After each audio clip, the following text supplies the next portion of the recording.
సదుద్దేశంతో ఇవాళ హైదరాబాద్ నగరాన్ని విస్తరించడానికి ఇవాళ మెట్రోని విస్తరించాలని ఆలోచన చేసినాం. హైదరాబాద్ నగరానికి నీళ్ల గురించి అక్బరుద్దీన్ ఓవైసీ గారు కొన్ని అంశాలు ప్రస్తావించి నేను కొన్ని విషయాలు చెప్పదలుచుకున్నా అధ్యక్ష.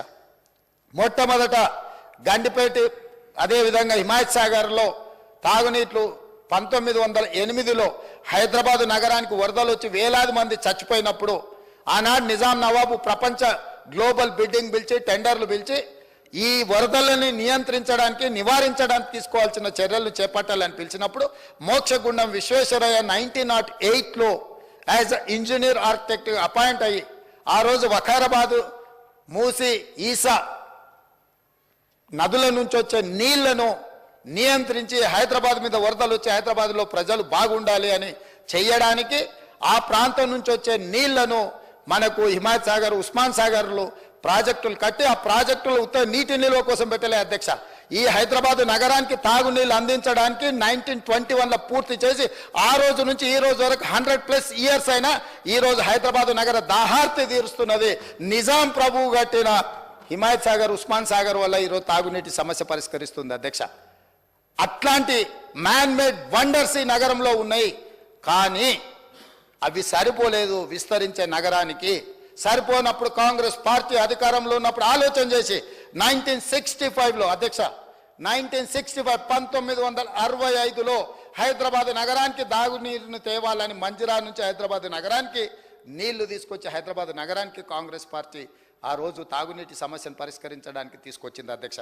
అదేవిధంగా సింగూర్ ప్రాజెక్టు 1982 కాంగ్రెస్ ఉన్నప్పుడు సింగూర్ ప్రాజెక్టు నుంచి హైదరాబాద్ నగరానికి తాగునీళ్లు తీసుకొచ్చింది అధ్యక్ష. అదేవిధంగా అధ్యక్ష కృష్ణా phase 1 90 MGD 2004 టీడీపీ అప్పుడు అక్బరుద్దీన్ ఓవైసీ గారు మొదటిసారి ఎమ్మెల్యే అయినప్పుడు పెద్దలు జనార్దన్ రెడ్డి గారు 99 to 2004 he was opposition leader, he was CLP leader, he was fighting for like anything.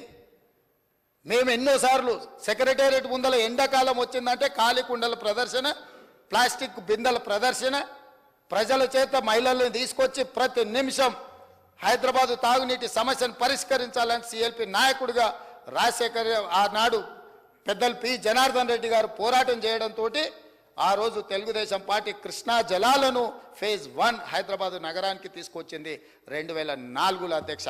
అదేవిధంగా అధ్యక్ష కృష్ణా phase 2 90 MGD 2008లో కాంగ్రెస్ పార్టీ తీసుకొచ్చింది అధ్యక్ష. అదేవిధంగా కృష్ణా phase 3 సేమ్ 90 MGD 2015 అంటే 14 వరకు phase 3 మేము 90% పనులు కంప్లీట్ చేస్తే 15లో వచ్చిన బీఆర్ఎస్ మేము తెచ్చినామని చెప్పుకునే ప్రయత్నం చేసిన దగ్గర అధ్యక్ష కృష్ణా phase 3 మేము కంప్లీట్ చేసినాం అధ్యక్ష. అదేవిధంగా గోదావరి phase 1 172 MGD 90% 2014 వరకు కంప్లీట్ అయింది. 2015లో హైదరాబాద్ నగరానికి వచ్చిన నీళ్లను ఒక ఆయన నెత్తిమీద చదువుకొని మున్సిపల్ ఎలక్షన్లో పెద్ద పెద్ద ఫ్లెక్సీలు పెట్టుకున్నాడు అధ్యక్ష, హోర్డింగ్స్ పెట్టుకున్నాడు. అయినా మేమేమనలే, ఎందుకంటే ప్రభుత్వం అనేది కంటిన్యూస్ ప్రాసెస్. సరే కాలం కలిసి వచ్చింది. శిల్పారామం కడితే ఆయన సెల్ఫీలు దిగిండి అధ్యక్ష. కులీ కుతుబ్ షాహీ ట్యాంక్ బండ్ కడితే సెల్ఫ్ డబ్బా కొట్టుకున్నాడు అధ్యక్ష. మేమేమన్నా అన్నాం అధ్యక్ష? మేము కట్టిన హైటెక్ సిటీ, మేము కట్టిన శిల్పారామం, మేము వేసిన ఔటర్ రింగ్ రోడ్, మేము నిర్మించిన అంతర్జాతీయ ఎయిర్పోర్ట్, మేము తెచ్చిన ఐటీ కంపెనీలు, మేము తీసుకొచ్చిన ఫార్మా కంపెనీలు, మేము తీసుకొచ్చిన హైదరాబాద్ డెవలప్మెంట్ అంతా వాళ్ళ తాత ముత్తాతలే తెచ్చినట్టు చెప్పినట్టు సెల్ఫ్ డబ్బా కొట్టుకున్న సెల్ఫీలు దిగినా మేమేమనలేదు అధ్యక్ష. చూస్తూ ఊరుకున్నాం. ఎందుకంటే కాలం కలిసి వచ్చింది. కాలం కలిసి వచ్చినప్పుడు వానపాము కూడా బుసగొడుతుందంట అధ్యక్ష. నాగుపాము అవసరం లేదు. వానపాము అంటే తెలుసు కదా అధ్యక్ష, ఎర్రన్న, మనం తెలంగాణలో ఎర్రన్న అంట. వర్షాలు వచ్చినప్పుడు మట్టిలో పుడతాయి, వాటికి ఎటు పోతాయో ఎటు వస్తాయో తెలియదు కదా. వానపాములు కూడా బుసగొడతాయి అధ్యక్ష. కొన్నిసార్లు కాలం కలిసి వచ్చినప్పుడు కొంతమంది సరే తండ్రులు పేరు మీద మంత్రులై చెప్పుకుంటుంటారు అధ్యక్ష. అందుకే ఈరోజు ఈ హైదరాబాద్లో మెట్రో ఎవరు తెచ్చారు అధ్యక్ష?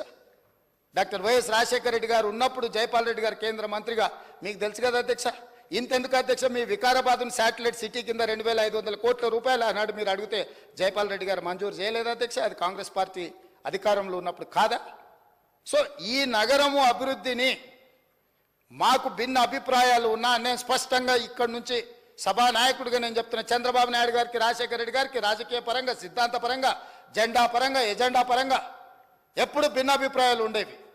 భిన్న అభిప్రాయాలు ఉన్న చంద్రబాబు నాయుడు గారు హైదరాబాద్ నగరం కోసం చేసిన ఆలోచనను ఇంకా విస్తరించి ఆ రోజు 250 ఫీట్లతో outer ring road only 1 phase, not in 169 kilometres, 60 kilometres కోసం మియాపూర్ నుంచి ఎయిర్పోర్ట్ వరకు రోడ్ అంటే దాన్ని రాజశేఖర రెడ్డి గారు 500 ఫీట్లకు పెంచి రేపు ఫ్యూచర్లో ఇంకేదైనా రైలు రావాలన్నా కూడా ఉండాలి, సర్వీస్ రోడ్లు ఉండాలి అని చెప్పి 159 కిలోమీటర్స్ 6,500 కోట్ల రూపాయలు పెట్టి 6,000 ఎకరాల ఔటర్ రింగ్ రోడ్డును రాజశేఖర రెడ్డి గారు నిర్మించి ఒక మణిహారాన్ని మనకిస్తే ఇవాళ ఔటర్ రింగ్ రోడ్డును 7,000 కోట్లకు 33 ఏళ్లకు తాకట్టు పెట్టి పారిపోయిన సన్నాసులు ఈరోజు కాంగ్రెస్ ఏం చేసిందంటారా అధ్యక్ష?